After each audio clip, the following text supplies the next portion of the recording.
कक्षा 10वीं के सभी विद्यार्थियों को सादर प्रणाम। नमस्ते। आप सभी का सेंट एंजल्स की ऑनलाइन कक्षा में स्वागत है।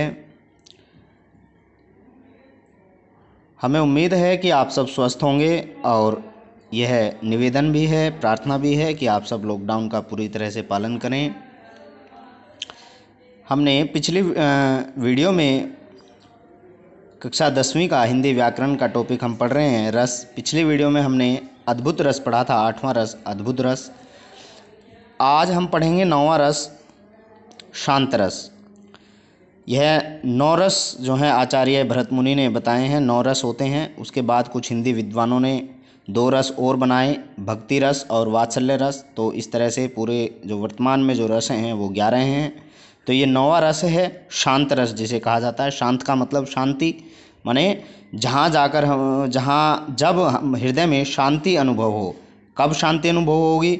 जब हम इस भौतिक सुख सुविधाओं से दूर होंगे और परमात्मा की शरण में जाने का प्रयास करेंगे, तो हमारा हृदय जो है वो शांत होगा। उसके अंदर शांति का एक भाव पैदा होगा, वैराग्य का भाव पैदा होगा, तभी शांत रस उत्पन्न होता है। अब हम थोड़ा डिटेल में इसको पढ़ेंगे। देखिए, परमात्मा के चिंतन और अनुचिंतन, माने परमात्मा के ध्यान करने से, परमात्मा का चिंतन करने से संसार की नश्वरता होती है, नष्ट होने। भाई ये संसार जो है नष्ट हो जाएगा, हम भी नष्ट हो जाएंगे। जो भी वस्तु इस संसार में है सभी नश्वर हैं, सभी नष्ट होने वाली हैं।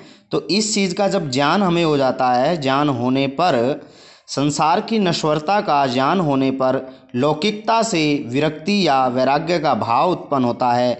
विरक्ति का अर्थ होता है वैराग्य, वैराग्य का अर्थ होता है एक तरह से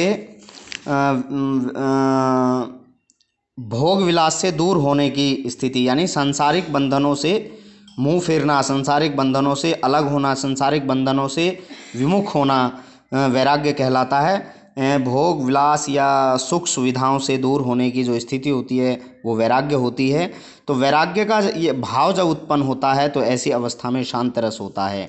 शांत रस कब होता है? जब परमात्मा का चिंतन से हमारे हृदय में या मनुष्य के हृदय में वैराग्य का भाव उत्पन्न होकर के वह विभाव, अनुभव और संचारी भाव के साथ संयोग होता है, तो उसके बाद जो है शांत रस की उत्पत्ति होती है, निष्पत्ति होती है।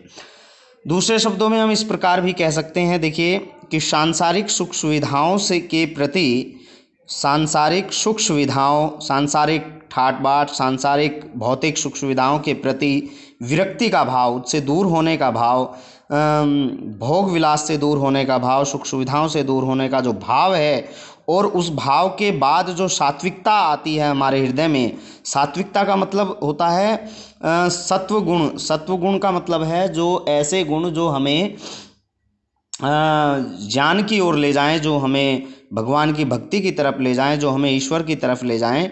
वह जो गुण होते हैं उन्हें सत्व गुण कहा जाता है। 3 तरह के गुण पाए जाते हैं, सत, रज और तम, 3 तरह के गुण होते हैं।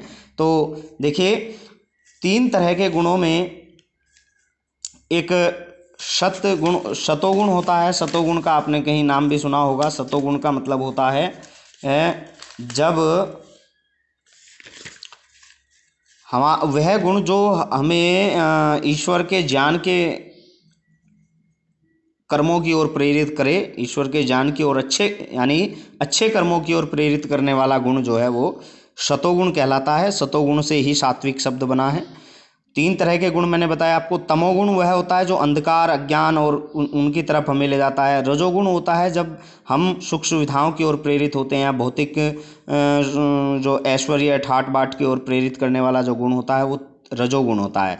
तो सतोगुण का मतलब ये है कि जब हम इन सांसारिक या भौतिक सुख सुविधाओं या भोग विलास के प्रति जब हमारी विरक्ति का भाव होता है, हमारे अंदर जो उससे दूर होने का जो भाव होता है, उसको छोड़ने का भाव होता है, उससे विरक्ति का मतलब अलगाव, लगाव होता है।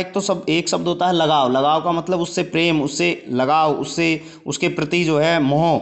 और एक होता है अलगाव। अलगाव का मतलब होता है विरक्ति, दूर होना, उससे जब दूर होने का जो भाव होता है, उसके बाद हमारे हृदय में सात्विकता आती है, यानी हम अच्छे कर्मों की ओर प्रेरित हो जाते हैं। तब जो वहाँ जिन पंक्तियों में इस तरह का जो वर्णन होता है वहाँ शांत रस होता है। यानी जिन काव्य पंक्तियों में सांसारिक सुख सुविधाओं के प्रति विरक्ति का भाव हो, सात्विकता का भाव हो, और आप कह सकते हैं कि जिन पंक्तियों में कोई भी रस, दूसरा अन्य रस ना हो, जिनमें जिसको पढ़ने से मन शांत होता हो, जिसको पढ़ने से हमारे मन में जो है अच्छी भगवान के लिए कुछ भाव आते हों, तो वहाँ जो है शांत रस होता है। तो शांत रस जो है, इसके जो तत्व हैं वो इस प्रकार है। देखिए, स्थायी भाव, इसका स्थायी भाव है शांत रस का निर्वेद या वैराग्य। वैराग्य मैंने आपको बताया, वैराग्य क्या होता है। वैराग्य का मतलब होता है अलगाव का मतलब भौतिक सांसारिक सुख सुविधाओं के प्रति विरक्ति, यानी उसके प्रति उससे दूर होना, उससे जो है अलग होना, ये जो है वो कहलाता है। तो इस तरह से वैराग्य, शांत रस का स्थायी भाव वैराग्य आप समझ सकते हैं। निर्वेद भी कह सकते हैं। आश्रय कौन होता है? जिसके हृदय में यह भाव उत्पन्न होते हैं, वैराग्य या निर्वेद। ये विरक्त व्यक्ति, वह व्यक्ति जिसमें वैराग्य का भाव उत्पन्न हो, वह आश्रय होगा।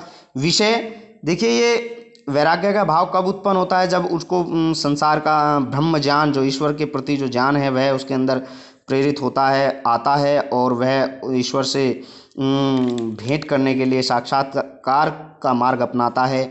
संसार की असारता का ज्ञान, शास्त्र चिंतन, सत्संग आदि के चिंतन से के कारण जो है ये भाव उत्पन्न होते हैं, तो उसे विषय कहेंगे। उद्दीपन जो है, उद्दीपन में चिंतन आता है। जैसे कि हमें कोई बात पता चली ईश्वर के प्रति, तो हमने उस पर चिंतन किया कि यह चीज़ हम क्यों कर रहे हैं, गलत कार्य क्यों कर रहे हैं, उस पर चिंतन करना, सत्संग करना, तीर्थ करना, अच्छी चीज़ों को सुनना, गुरु आदि की सेवा करना, ये सब उद्दीपन विभाव में आती है, जिससे भाव और अधिक तीव्र होता है। उसके बाद है अनुभाव। देखिए, अनुभाव का अर्थ होता है गदगद होना। अनुभाव का अर्थ होता है जब स्थायी भाव आश्रय के हृदय में जागृत होते हैं और उसकी क्या प्रतिक्रिया होती है। तो इस तरह से वह उसके हृदय में जो है एक प्रसन्नता का भाव उत्पन्न हो जाता है। वह हाथ जोड़ता है प्रभु से के सामने, क्षमा याचना करता है, उसको आनंद आता है। अगर वह उसने कोई गलत कार्य किया है और उसके बाद उसने वह कार्य करना छोड़ दिया है, तो उसको पश्चाताप भी होता है।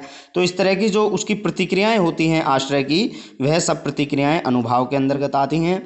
संचारी भाव, जैसे हर्ष, खुशी, स्मरण, याद, निर्वेद, धृति माने धैर्य। तो इस तरह की जो चीज़ें हैं, वो जो पल के लिए भाव जागृत होते हैं और पल में ही नष्ट हो जाते हैं, उन्हें संचारी भाव कहते हैं। तो हर्ष, स्मरण, निर्वेद, धृति, ये संचारी भाव हैं।